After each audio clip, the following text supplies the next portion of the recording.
We are live. Welcome back, ladies and gentlemen. I am one of your co-hosts, Blake Ruffino. Alongside me is my counterpart, Joe DeLeone.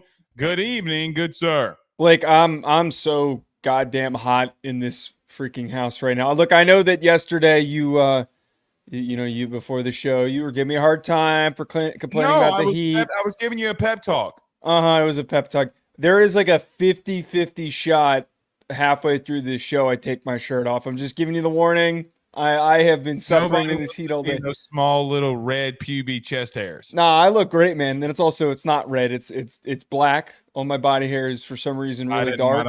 I don't want to know that. I don't. Well, we're gonna find out if I take off my shirt because it's so goddamn hot.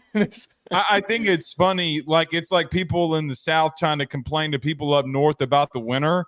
I don't want anybody to in the northern part of our country. As long as you can admit, your winters don't even come close to touching. No, I will admit. Okay. I do think, however, for like a state, like a coastal state like Louisiana, when you got that wind from the Gulf of Mexico blowing in, that shit gets cold, man. Don't do this, Blake. It does get cold. It does get cold. What do you? Okay, the state of New Jersey and all of New England not coastal. Like what? I mean, not all of it. We can't talk weather. We can't talk weather. Okay. We can't talk geographics. We can't talk time zones too, apparently. By the way, I don't know how you feel. I would rather it be 7 degrees outside than it feels like 114 outside. Well, yeah, because you can always bundle up more. I will. Correct. The only thing that I will push back on that though, as two individuals who played college football, and I played in a state that was much, much colder, standing out when it was freezing cold was so much worse than standing outside when it was hot. I can't. No, I agree with that. I agree with that. But because you can't really bundle up when you're playing football. You can't go out there, but that's when the inexperience of you non-hunters come into play here. You know what I mean? Like, you got to have a thermal, then you got to have a sweatshirt underneath the pads. But you can't. That's too much stuff. And me specifically, I had to. Oh, not for me. I had to keep as little clothing on as possible when it was cold out, because like I had to be able to like really move my arms and to be able to like really snap through with my legs. There were times where I put too much stuff on. I did too. I mean, I know that you had to move, but it's a different type of movement. I get it. Yeah, like mine's like I need full body flexibility and extension. I played one game that was sub-zero at the University of Maine. The ground was frozen solid. I do not wish that upon anybody.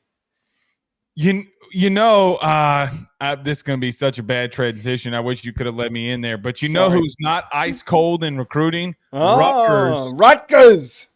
Speaking of New Jersey weather, and SMU, which we'll probably debate here. We missed it last night because we had so much talking about. But man, how about Rutgers and SMU and how they're recruiting? You and I were getting into a little bit of a debate pre-show about which of these two schools do we think are capably going to be able to actually sustain this, or is it a flash in the pan? And frankly, I think that Rutgers, the class that they put together, the 29 kids that they have committed currently, is such high volume and so early that if they do lose a couple of kids, I think that they're going to be fine. I think they're going to finish in the top half of the Big Ten. I think that there's now an aggressive commitment from the Rutgers fan base to put money towards that program. They have a wealthier alumni base, and I think that people realize the reason why I'm not as high. You shouldn't be doing that to our people like that. Come on, man. Don't. My people. You don't have. I mean, my people. Okay, well, I'm as a New Jersey Italian, we can't play into the stereotype. But my point is that SMU, I don't know if it's totally as sustainable because their class is smaller, and I always feel like with that region, when at the end of the cycle, if Texas or Oklahoma, any of those programs in that region, and especially in Texas, if they lose a couple of kids, who do they trickle down to? LSU is another team that's not that far away. Who do they move on down to go steal from? They steal from SMU. They steal from TCU. They steal from Houston. So I'm just a little wary that I don't know if that's going to go as they would hope because of how competitive it is to recruit in that region. Let me just say this. I don't disagree with you. Look, Rutgers has the number 16 class. SMU's in the top 25. Yeah. The thing with SMU that makes me more cautious about them than Rutgers is the simple fact that literally SMU paid their way into the ACC and it is not taking revenue. And Joe, the truth is what if you talk to anybody at SMU, which I made a couple of phone calls today, you know that I've had an immense love for Rhett Lashley and the connection that our show has with him. Joe, they're playing the game. And I'm not saying that Rutgers won't. I'm not saying that Rutgers is anemic when it comes to NIL, that they don't have money. Joe, SMU and the greater Fort Worth, Dallas area is putting their foot down and saying, we're back. I mean, in a lot of ways, Joe, there are big P4 teams that aren't spending the money that SMU is. They're not. Now, it's not showing up in recruiting, but ask Florida if they could spend what they needed to spend to flip a conference. Ask anybody. So I think SMU could be the thorn in the side in recruiting that we thought TCU would have been some years ago. Remember when TCU comes into the P5, there's a lot of traction. They got to a couple Rose Bowls. You remember the Red Rocket, Andy Dalton going out there in a Rose Bowl with arguably one of the best uniforms in the country, black and purple. Okay, the black on purple was phenomenal. They had the horned frog that had the rose in its mouth. Beautiful. Everybody was on that TCU hype train. SMU feels like that they are trying to sustain for generations. So I get what you mean if you're looking at the ranking at the current moment, but that Dallas-Fort Worth area, though, man, I mean, it's putting out some serious dudes. Yeah, but I just could go in a 30-mile radius and not go anywhere else. I get that, and I know that Texas is a hotbed for recruiting talent. But at the same time, I still stand with, I just don't know. What I need to find out is if they keep all these kids committed, or at least most of them. I just worry that the more consistently dominant programs that are in that region are just going to scoop up any of the top kids that they have. I will say the one spot where I do have pause is acknowledging the fact of how good they were when Eric Dickerson was there, and they had the Pony Express, and they were doing NIL before NIL but they were the first team to get in trouble for doing that shit. Before NIL was cool, brother. Yeah, so if they suddenly manage to find a way to have an influx of cash, because they're also a very rich fan base. They've shown it. I mean, they're showing it. Joe, let me say this. This is a big part that I want to get to. I look at Keelan Russell decommitting from Duncanville, and then obviously going to or committing to Alabama, going to the Elite 11 and winning it. That's the level of talent that they're recruiting in that Dallas-Fort Worth area. Joe, but that's a good example. They just lost. The best kid that they had just dipped. All right. To Bama. What do you think is going to happen in Oklahoma and Texas? You don't think because they need a receiver or a tackle. Ohio State came in and took two of the top four kids in the state of New Jersey. You got to understand the level of teams that we're comparing to here. SMU and Rutgers. Ohio State can go into New Jersey and pluck the top two of the top four guys. Ohio State can do that in any state, and also well, they can't do it in any state. But all I'm saying is, when you're comparing them, they are identifying elite talent. God forbid this kid doesn't get or invited to the Elite 11. Then what? Now, I'm going to say this because when we did DeCorian Moore's commitment about this time last year, Joe, I screamed about this kid on the top of the rooftops. I'm like, the entire buzz about Keelan Russell, or when I was in Duncanville, was about Keelan Russell. Like everything. Coaching staff that I talked to. There was a scout that's in the area that was there, okay? He's an NFL guy. All I'm saying is that the level of talent that they have brought in is something serious. All I'm going to say, I'm going to stick. Here come the Mustangs. Let's see if they stay committed. That's all it comes down to. We're not recruiting experts, but I don't know, man. I think that if historically a lot of times when top programs miss out on a kid that they thought they were going to get, or a kid who was committed flips to somewhere else, they're going to jump right on down to any of these other guys that they have. We'll see. Also, we continue on our deep dives. Ohio State, the Ohio State University, and the Oregon Ducks. Yeah, this is going to be a fun one. Yesterday's show got a lot of feedback, a lot of traction. So I'm sure, as we have a lot of rabid Oregon and Ohio State fans, that this is going to be as not positively received, but as aggressively received as the other two segments we did yesterday were. Look, there is an area of concern with me for Ohio State. We've talked about it. But not for Oregon? No, and Oregon too. Okay. But I don't know if Ohio State's that's why you got to let me finish. I don't know if Ohio State's level of concern is as high for me as Oregon's is. Joe, when you go into the portal and have to replenish an entire room, Dan Lanning or not Dan Lanning, that can be an issue. Yeah, that's what I'm going to bring up. That's what I'm going to bring up later. Ohio State might be one of the few teams that I've got one question mark, which is the one that I've consistently brought up, that the Ohio State fans are probably going to get pissed at me again today, but I really don't see many holes. I really don't see many roster holes. This team is extremely balanced. Oregon, though, that you kind of alluded to it, I'll wait till we get to really reveal it when we come out of the break, but yeah, there's a position group that they completely replaced that we didn't even talk about when we did the spring game recap. There is a position group that is a bunch of guys got drafted, and there is going to be a lot of work that I think goes into making sure that unit doesn't end up being a liability. Yeah, we'll touch on it. Again, I'm just not as worried about Ohio State as I am Oregon. So we'll get into that. I do think that Oregon added one key piece that nobody in the country is talking about, even though he had a very bad year last year. Who? Seth McLaughlin, the center. You mean, did you say Oregon or did you say Ohio State? I don't know. Ohio State. I think that's the one ad that they have that I'm not very impressed with. No, I wouldn't watch him. I wouldn't watch him today, Joe. I understand the snaps. Him after the snap is pretty vicious. Actually, I'm going to be a little honest with you.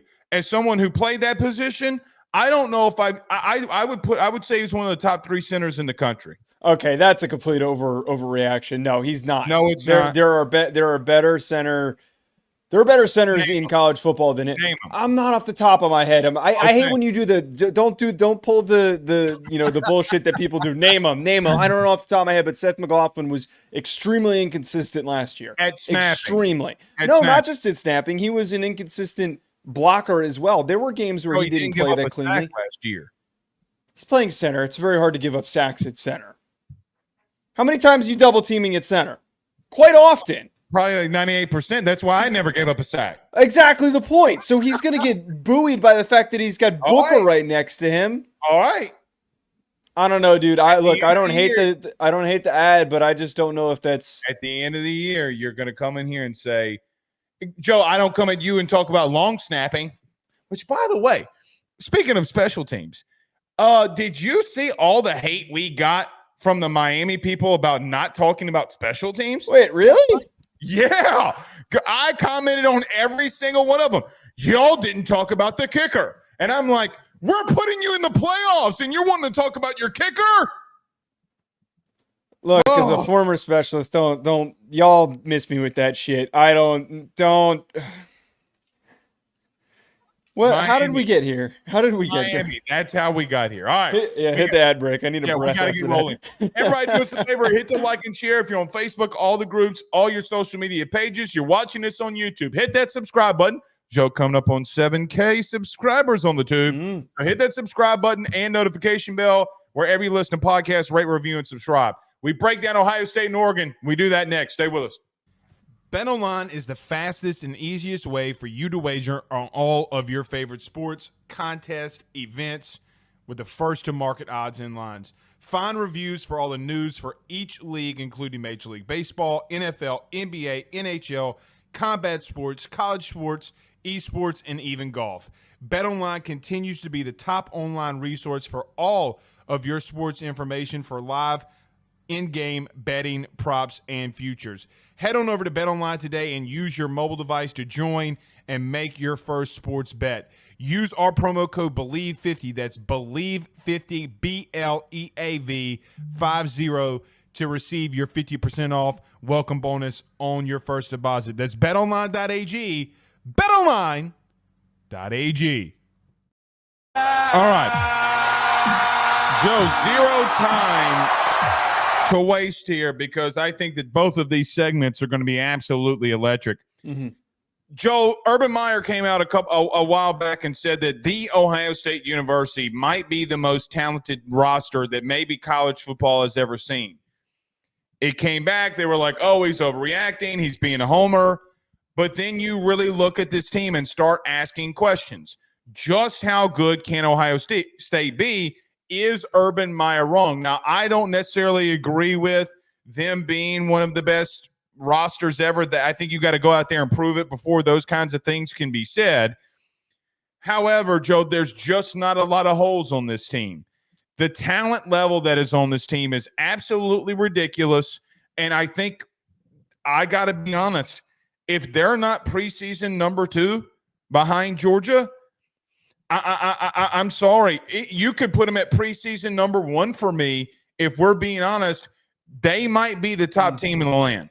I won't go as far. I'm sorry, Ohio State fans. I'm really high on you guys this year. I won't go as far as to say they're number 1 for the one reason. I think having a returning quarterback on your roster is incredibly important. So Carson Beck being the sitting returning starter, I'm going to lean on them. They're always going to be my number 1 team unless they show some signs of them taking steps backward, which I don't think is going to happen unless Kirby Smart just disappears and goes into hiding or whatever he decides to do. But to talk about Ohio State, the only take to really have is one, what you just said. They're a top 2 team. Anyone who puts them anywhere else is trying way too hard.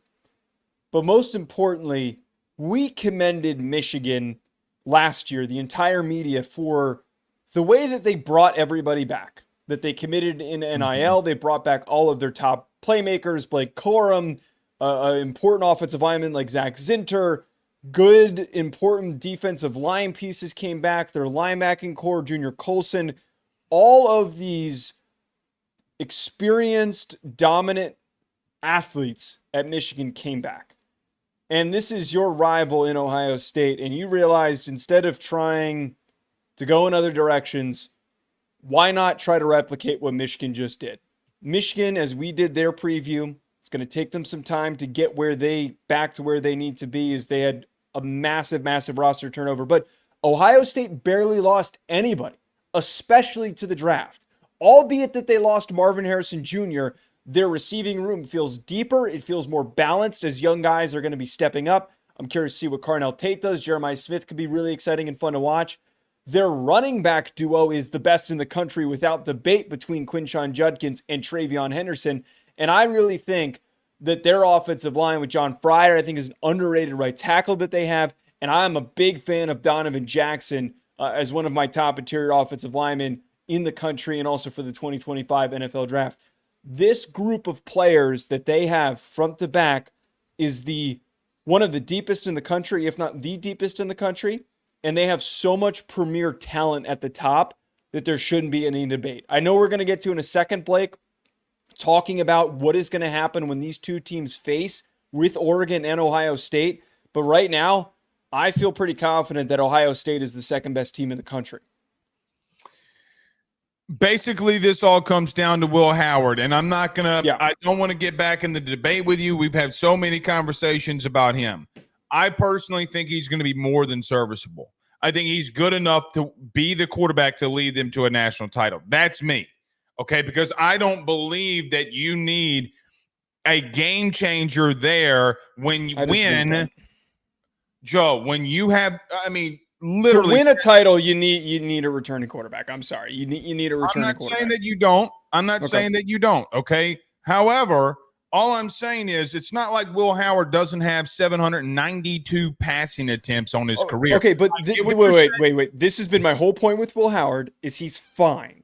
I don't think he takes you heads above better what they had last year.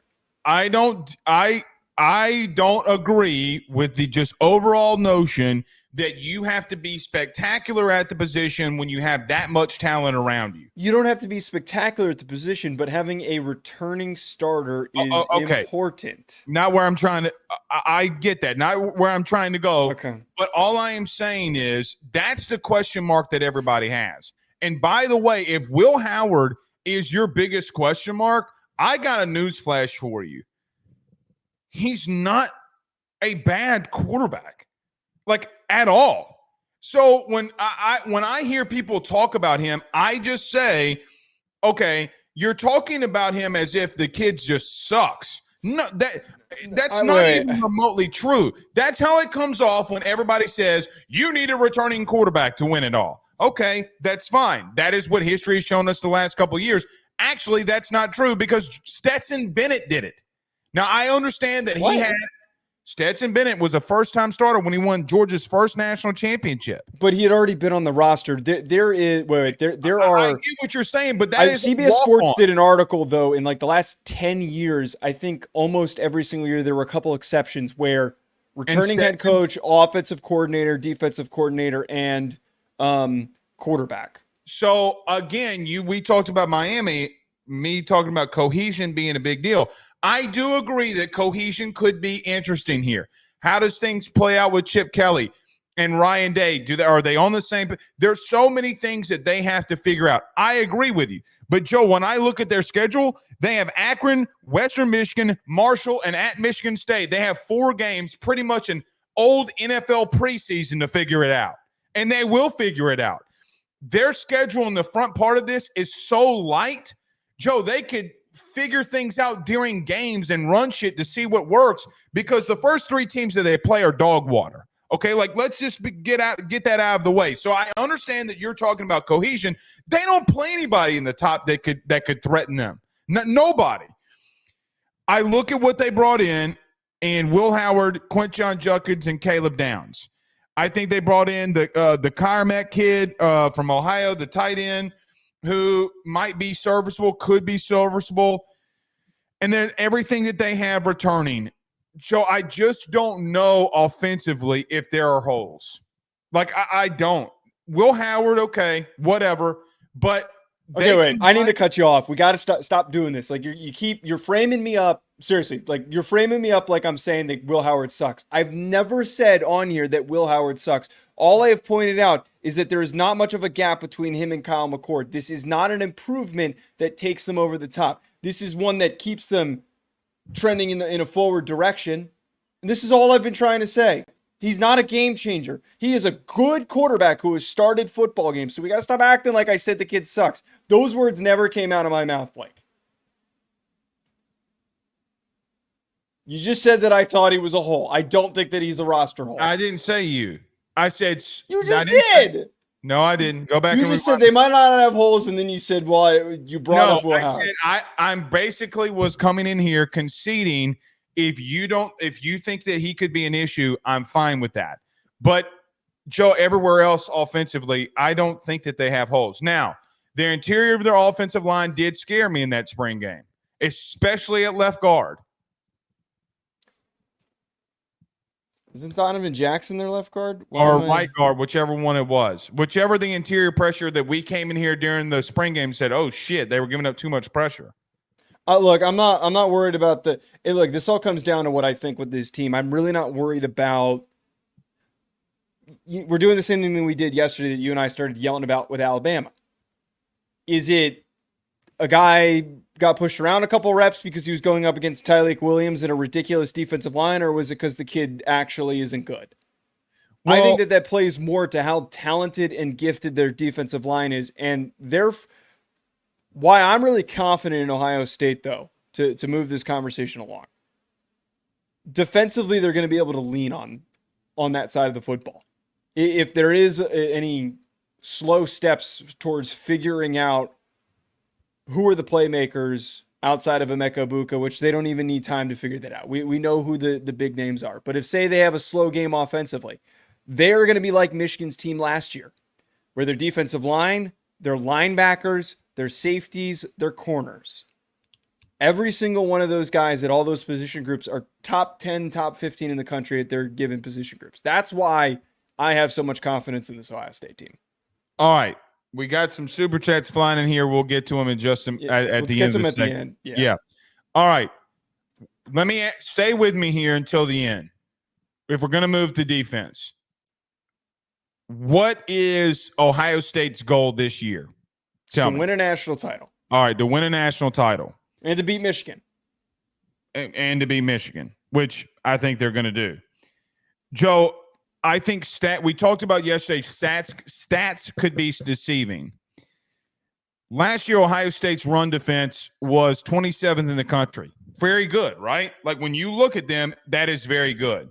Joe, against the above average offensive lines that they faced last year, which were 2, I would say 3 with Missouri. They gave up well over 150 yards to Michigan and well over 170 yards against Notre Dame. Now, I understand Notre Dame didn't score, so what are you talking about? They only scored. They also couldn't throw the ball. They had to run the ball. Right, only 14 points. What are you discussing? When you do face, if there is a hole, and it's not a massive hole, it's like a very small little leak. I wonder if your goal is to win a national championship, if you have to face offensive lines like Georgia, if you have to face an offensive line like LSU, God forbid, I do ask the questions about, hey, the 2 biggest high-profile games that you had last year, the worst defensive area that you had, statistically, was getting pushed around in the run game. I mean, Joe, the question that I start asking, are they good, like really good at rushing the passer? Yes. But the biggest high-profile games that you've had the last 2 years, the offensive lines for the opposing team pushed you around, and that's ultimately what got you beat. So I don't know how I'm trying to frame this. Do I think that their defensive line's really good? Yeah, I think they're really good. However, is there something to be said if that, like every time that you lose, that is the biggest weakness on your defense? Because Joe, last year they were the number 1 secondary in the country. We can debate it, but every statistical metric they were at number 1. So I say if there is something that I'm like, hey, if they face Georgia, now what? Yeah, no, I'm not worried about that. I'm just fair. I keep comparing them to Michigan. And 2 years ago, what happened to Michigan in the college football playoff? Their defense, that was their strength, got cooked. They got run all over. They gave up a ton of splash plays. Following season, all those important players come back. They're older. They're more experienced. They have the depth. Most of those guys don't leave. There's something to be said, I think, about progression, especially when they have the quality of talent on the roster that I know is going to improve and get better. And when we watch the tape, we watch JT Tuimola and Jack Sawyer. They're not super productive pass rushers, but they are punch you in the mouth, go to war type of guys against the run. The issue with them about team sacks, I'm looking at it right now, is everybody has at least 3 or more, okay? But the highest guy is 6.5. So everybody, they don't have a premier guy. But just like Michigan. Well, exactly. Thank you. And I was going to compare that. Last year, Michigan didn't have a double-digit guy, right? Like they had 5 dudes with 5.5 sacks or more. That was the thing that propelled them. Yeah. So I'm looking down here: 6.5, 5, 3, 3.5, 5, 5.5. No, I don't think getting after the quarterback was necessarily your issue. That's not what I'm saying. But again, we're having to compare them to what we need to compare them to against Georgia and all these other teams. Now, I look at their schedule in just as a whole. Joe, the first month of their schedule is the biggest cakewalk ever. Like Michigan last year. There's so many parallels. Side note, remember this when we talk about should the SEC go to 9 conference games? Remember we did that literally a month ago on this show? All I am saying is Don't talk shit about the SEC when this. No one has talked shit about the SEC schedule. I never talked shit. Have you ever seen a Joel Klatt segment in your life? I don't listen to Joel Klatt, so I don't. Okay, if you look at Fox and at Joel Klatt specifically, he has at least once a month why the SEC. All right. I'm not letting you hijack this segment with that. Okay. Regardless, Joe, I don't see anybody besides having to go to Oregon, okay, which we'll talk about here probably at length. Joe, nobody on the schedule scares me outside of that for them.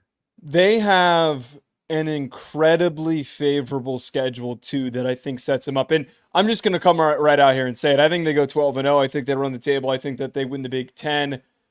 What this does end up coming down to is when do you want to lose to Oregon? Because you're going to probably have to play Oregon in the Big Ten championship game. And I stand by one of the biggest... Hard to beat a team twice. The biggest cliche in all of Oregon football. Just happened to Oregon last year. Well, Oregon managed to lose twice to Washington. So there's possibility that when we get to the Oregon segment, we talk about this, that they could lose twice to Ohio State because Dan Lanning hasn't gotten it out of his system of winning in big games. But to get back to here with Ohio State, I think that they are so balanced that despite them having to go on the road, and this is what I was really grappling with in the pre-show.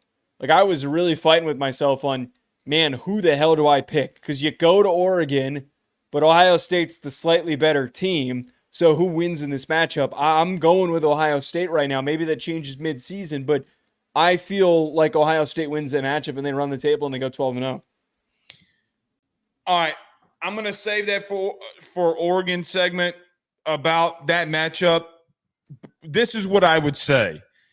I just don't know if Oregon has enough.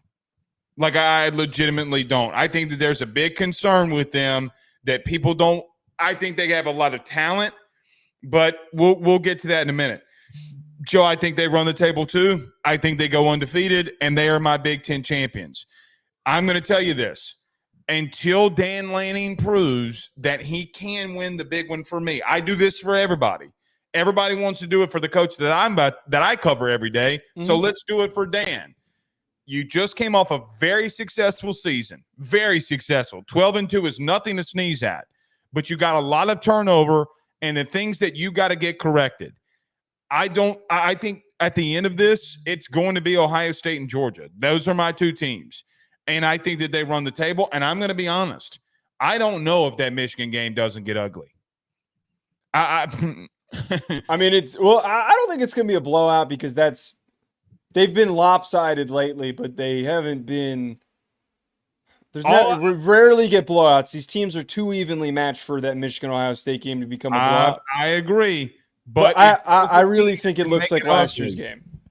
Could be. And that game was 30-24. I mean, Joe, we're literally a Kyle McCord getting hit in the backfield sack where he throws it up for grabs away. They were marching down the field, right? Like, I mean, like they were marching down the field to beat Ohio State. They would have beaten them. But Johnson makes a great play. Pretty sure it was Will Johnson that makes a great play. Yep. And we're off to the races. Defensively, look, Denzel Burke. We didn't even talk about Caleb Downs here. Okay. Yeah.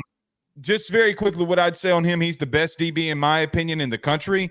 Joe, you're adding 107. Joe, hot take. I think they're going to be the best secondary in the country again. That should be a hot take. I mean, Denzel Burke, Caleb Downs, Latham Ransom, and then Styles, who was playing some safety, moves to linebacker because they got so many dudes. Like that Styles kid is crazy. Who's their DB's by the way? I want to know who their DB's coach is. Let me look it up. Just saying. I got one hint, but I'm going to look it up. All right, while you look it up, Elks sends us a $2 super chat. It says, is Howard better or as good as Tim Walton? Tim Walton. Tim Walton needs. We're gonna have discussion on Tim Walton. He asked you a question: is Howard as good as Stetson Bennett? Joe is a hater, says Elks. I mean, they're so different. And that Georgia team I think Stetson is a better decision maker. This Ohio State team is not as good as that Georgia team from a couple of years ago.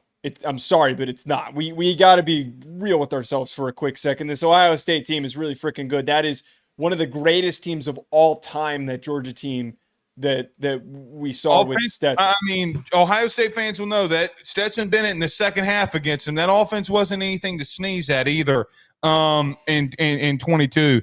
Alex also says, Joe, how many times do I have to say it? Howard is a big upgrade over McCord. He effed up this line, wouldn't run, didn't go through reads. Howard does all of that. But first of all, we can't say that when Kyle McCord stunk on a better team and didn't get benched, but Will Howard stunk on a worse team at times against and did get benched. Avery Johnson ended up playing at the end of the season because they realized it was time. What? Will Howard came back at the end of the year. It was pretty clear that with the direction that they were moving in. Oh, it was pretty clear. I'm not saying that Will Howard is bad. Will Howard has had inconsistencies, and he's had a number of bad games, just like Kyle McCord, where he has completely crapped his pants and caused them to lose. The Oklahoma State game is the one that's like ingrained in my mind. That's the one I can't get out of my head because he had an utter meltdown. I remember watching that game on a Friday. I remember watching Ollie Gordon go off. Yeah, it was like 28-0, like in the first half. It would get bad. I was blown away. And honestly, maybe this is where my bias on him comes from, is that I'm a little scorned by the way that he played against Missouri. Because I thought that Kansas State was going to win that goddamn game. I thought Kansas State was really good last year. And he didn't play great. I wish we could go back to those picks and see who picked Oklahoma State that week. I don't even know if we picked that game. But all I'm saying is that both are athletically gifted. Not Will Howard's a better athlete. Both are physically gifted quarterbacks. Kyle McCord was a 5-star, high 4-star by most platforms. Will Howard was a mid-level 4-star on a lot of platforms. Okay. I think that all that happened with Kyle McCord, and everybody can agree with me here, and I've heard from some people his demeanor after games. Like, he was just really shaken mentally. And it's one of those things where you can tell the kid was just out of it. The pressure was too much for him. Doesn't mean he's not gifted. He just couldn't handle the pressure of the situation. I don't know what this means, but Jordan says Joe DeLeone more like Joey Blowy. You know what that means. I don't know what that means. I really don't. What does he mean? Well, I'm not gonna give it the attention that it wants. I don't. You know what the second word is in that. I mean, but I'm trying to find the pun. I mean, it's not fun. There's no pun. It's not creative. Okay. All right. Well, thank you for giving us money. Let's get to Oregon. So here we go. Speaking of the team that probably is going to have to face Ohio State twice. Joe, we continue on our deep dives. We go to Eugene, Oregon, a team that we talked about last night about how good Dan Lanning is recruiting. Joe, first year in the Big Ten, a big transition for any program to have to go through. Why do I feel like Oregon is one of the top 2 teams in all of the Big Ten this year? Yeah, this is where I know we're all hyped up on Ohio State from that segment. They're the second best team in the Big Ten. I know that feels like we're kind of shortchanging them a little bit because I feel how much we talked about them and hyped them up yesterday and how much Oregon fans are excited for their first year in the Big Ten. They're the second best team in the conference. I don't see, and I think this is the last Big Ten preview, there's not really any competition for them for that second spot. And they also, just like Ohio State, have a really favorable schedule. But it shouldn't be a hot take to say that. Who would compete with them? Seriously, like who would Penn State maybe, who we're not super juiced up about, who the heck would compete with them? I think Penn State, if you're talking about a team like, hey, welcome to the Big Ten. I mean, you can't sleep on Penn State. Maybe, like those kinds of things that happen, right? Like, hey, Penn State comes in, they're more physical, kind of shocks Oregon all of the cliches. Yeah. However, dude, I just think that I think Dan Lanning's a really good coach, and I honestly believe that they have a lot of freaking talent. And I know that there's been a lot of conversation about Dillon Gabriel, Joe, I mean, what conversations? I don't think Oklahoma should have ran him off, personally. I agree with that. I completely agree with that. I thought it was the dumbest thing for them to do was to run him off. But it's just the level of dudes that they added around it. Evan Stewart, Jabbar Muhammad, Derek Harmon, and Jamari Caldwell, just like those dudes alone. Okay, like even taking out Dante Moore, who is going to be a very talented quarterback. They continue to recruit at a high level, portal, high school, which I think is going to bode well for them. I do have some question marks on them, and look, when you compare, like, so we just picked Ohio State to win the Big Ten, and why we think Oregon's at 2 is because you have to find those fine lines for teams like this. I do think that there are question marks with them defensively, even though Dan Lanning is a really damn strong defensive coach. Joe, they have 4 new dudes in the defensive backfield.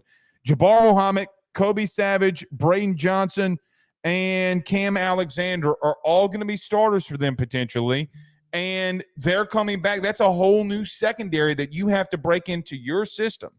So I just look at them and say, look, I think you're talented offensive line, defensive line. I think you added 2 really good interior defensive tackles from the portal that can play now. Maybe that takes some pressure off of Jordan Birch. I know that they have elite talent in their secondary. Like, I very much love Jabbar Muhammad from Washington. The playoffs alone, I mean, he was ridiculous against Texas. I mean, he was the one who knocked the ball away against A.D. Mitchell. Yeah. I just don't know if they can hold off Ohio State. Now, the question that this instantly becomes to, Joe, number one, are they used to the week-to-week physicality, which I do think that they are, that you would get in the Big Ten? But number 2, that game against Ohio State's in Eugene, though, man. And that place at night could be very loud. So I just asked the question. Is it a night game? Or I don't even know if that's been. I mean, I don't even know if it's a night game. Forget if it even is a night game. Now, let's just say it's not at night. But on the West Coast, it's not going to be an 11 a.m. game, I wouldn't imagine. No, it'll probably be a 2:30 game, like a big time matchup here. Yeah, probably an afternoon game. All I am saying is that I do think that you could have a situation here where they could split, and then things start really becoming interesting. Here's the final line for me. Even if you replicated exactly what you did last year and you lose to Ohio State twice for whatever happens, so what? You're going to be in the playoffs, and quite honestly, you're just as talented as any other team from 5 through 12 that you're going to face. It's like they're going to be favored, Joe, arguably. I mean, I don't know who they wouldn't be favored in the playoff. Maybe Georgia, Ohio State. I mean, they might be the 3rd best team in the nation, but they might be the 2nd best team in their conference. So the way that I look at this with them, you hit all the descriptors for this roster. There's very rarely can we feel confident about a new quarterback stepping in and not really thinking there's much concern on if they're capable or not. I've said this continuously. I saw Dillon Gabriel do it twice, though. I really think that right, he's done it multiple times. Dillon Gabriel is the perfect quarterback for this system. I think that there's a legitimate shot. Him and Will Stein connect so effectively, and Tez Johnson and Evan Stewart are so productive that he ends up being a Heisman finalist when it's all said and done. I love their tackles. And the offensive line that they have is very stout. Their running back room is really underrated, by the way. They have got this one kid, Jay Harris, who's like a Division II, Division III player who really caught my eye during the spring game, and talked to somebody about him, and it sounds like there's a potential he could be a real spark plug for that offense. He's listed as the 3rd running back right now. I really think that despite them being the 2nd best team in their conference, they, to me, look like they'll be the best unseeded team in the playoff. They look like that they can be the best. Will they be the 6th seed? A 5 seed. Yeah. I really think that even if they don't win the Big Ten and they lose to Ohio State twice, that is not an indictment of how good this team is. And that's where Oregon can really flourish in these situations of the future of college football. They've always been, when they weren't in the playoff, the many years that they were in it a couple of times, they were always right on the outside. They were always really gifted and really talented. And I think that they could seriously benefit from the challenges of having to play Ohio State twice and then being battle tested to go up against whoever they might have to end up facing. So they really end up landing in a position where they could do some damage. They could end up being one of the last 4 teams remaining just because they got a foot in the door and they know how to go toe-to-toe because they did it twice against Ohio State. I think if their secondary wasn't filled with a lot of transfer portal guys, but see, here's the thing. I'm going to contradict myself in this. I know that I am. Joe, I think they got really talented dudes at the DB position. But, Joe, when you have 4 of them, I mean, you start talking about that cohesion, that word continues to come up in all of these deep dives because of just how the portal is. But, God, man, Jabbar Muhammad is really good. Kobe Savage, really good. Braden Johnson might be that nickelback, and Cam Alexander. But, I flip it to the other side. Joe, you know what I'm noticing in all these? I don't know. This might be the year of the wide receiver in the draft, if I'm being honest, if you think about it. I'm going to another position group with Evan Stewart and Tez Johnson, 2 guys that could be 1,000-yard receivers. I mean, Tez Johnson was a year ago. He was a 1,200-yard receiver, double-digit touchdowns. Joe, is Oregon now the best receiver unit in the country?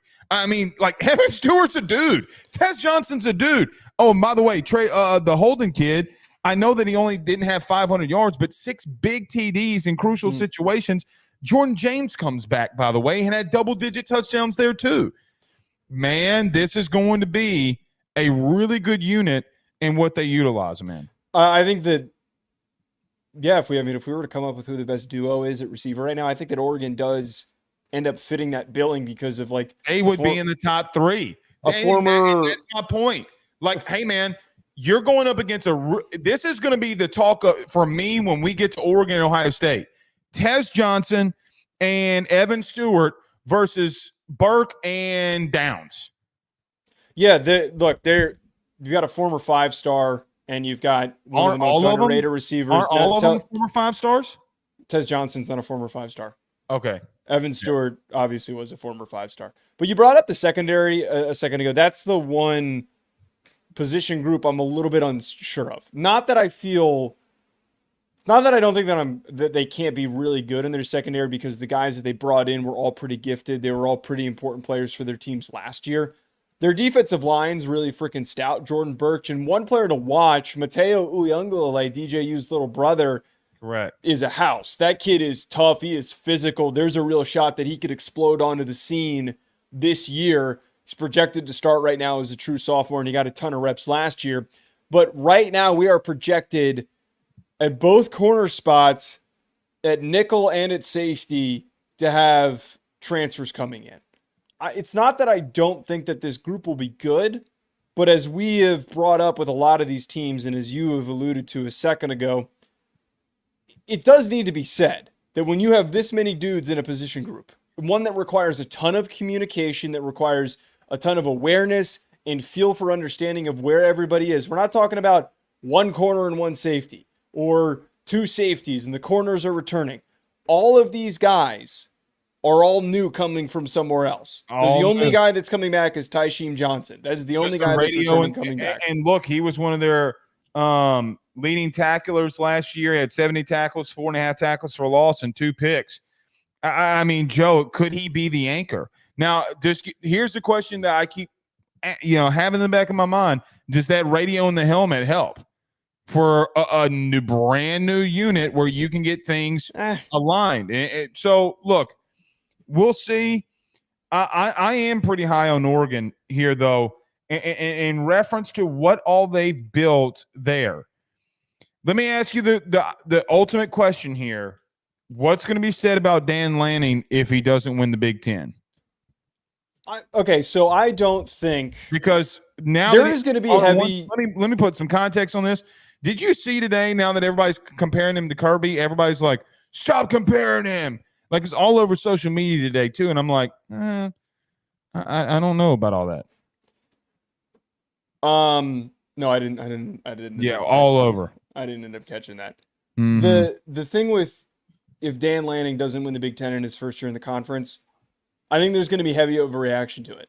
I really do think that there is going to be aggressive overreaction where everyone's going to start playing the game of, and I brought this up when we were talking Ohio State. Can Dan Lanning win the big game? That's what's going to get brought up. Is he just a guy who's going to put together really good rosters and just fall short every single year? Kirby Smart, it took him time. We're talking about year 3 and unbelievable recruiting success that he's had. I don't think that Dan Lanning, there is not the same amount of pressure on Dan Lanning as there is on Ryan Day right now. Dan Lanning does not need to win the Big Ten. He does not need to beat Ohio State even once for me to feel like he is pushing this program forward in the right direction. I think that Oregon fans certainly would be disappointed based on the way that they've reacted to in a lot of our comments. I think a lot of them think that they deserve legitimacy in the national championship conversation. And I'd argue that they might be the 3rd or 4th best team in the country right now. But we need to realize that with Kirby, who we compared him to yesterday, he had a lot of time. It wasn't an immediate right away thing. It was season after season of improving. He got to a national championship in year 2, though. Or year 2 or year 3, I think. Yeah, he played Alabama. Remember the Devonta Smith in the back of the end zone? I don't think it was that. I don't think it was that soon. Wait. Yeah, I think it was that soon.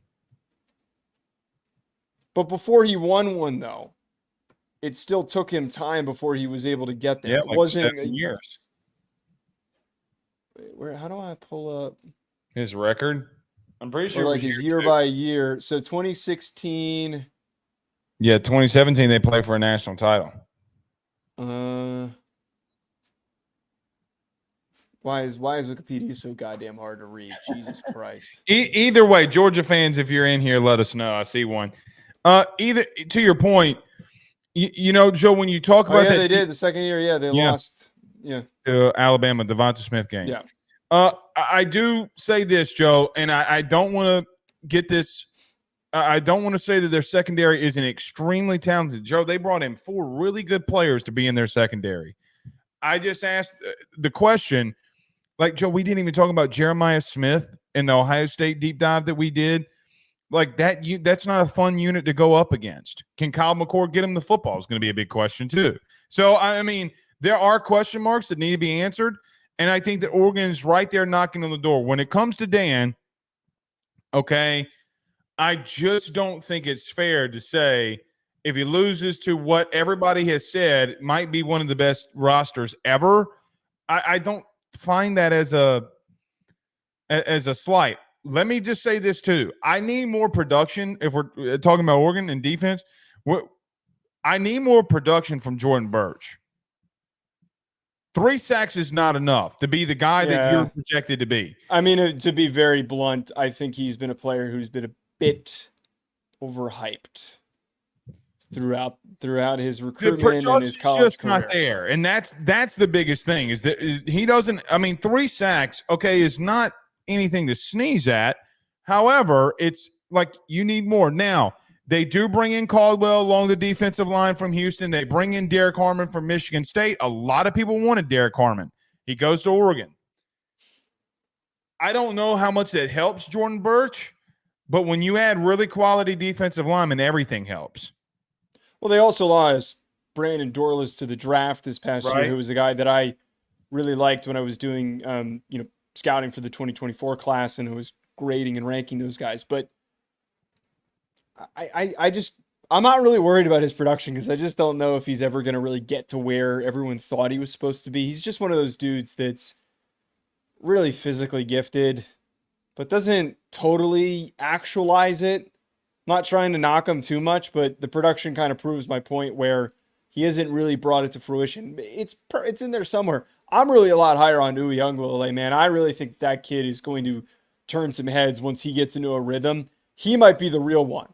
Jordan Burch might be taking attention away for everyone saying that, oh, here's this returning senior. We need to keep an eye on him. We need to maybe hit him with a double team, whatever it might be. But I really think that DJ Uiagalelei is going to be a badass MFer in the Big Ten. DJ.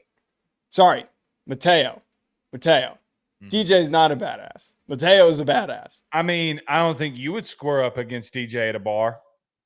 He's a bit, no, I'm 5'11". Hell no. No, obviously not. Part of me wonders if what would happen if DJU was playing defensive end like his brother. Who knows what his career would have been like? But you know, I've told you this story. You know, a good buddy of mine works for the Dodgers. He's in their front office. Mm-hmm. You know, the last pick in the MLB draft last year. Do you know who the player was? It was DJU. It was DJU. They took him, and I asked the scout. I'm like, "Why do you take him?" He goes, "Listen, I don't need him to be highly accurate, but do you? I mean, like basically what he was saying. Did you see him run against really good athletes? Like the dude was a really good baseball player, and they drafted him. They hoped he would have signed, but he didn't. I don't know if they don't do it again and give him options. Yeah, just hilarious. All right, we will see y'all again on Wednesday. Any thoughts on where we will go as we continue on these deep dives? I wonder who we do next. Maybe we do Notre Dame. I don't know if I'm in the headspace with this goddamn heat. I don't know if I can. I think I need to be ready, fully prepared. I do think though that we do Notre Dame and LSU in the same show. Let's plan for that next Monday or Sunday. I think that could be the most chaotic episode that we've done. I think we need to do LSU Notre Dame on Sunday. It's TBD based on because I'm moving on Saturday. It's TBD is when the move will be complete. This has been a month-long process. It's been hell. All right. When I'm moved in, if my setup is good and I have internet, we're going on Sunday. All right. Well, we'll keep you in touch. All right. We'll see y'all Wednesday. Y'all have a good one. Peace.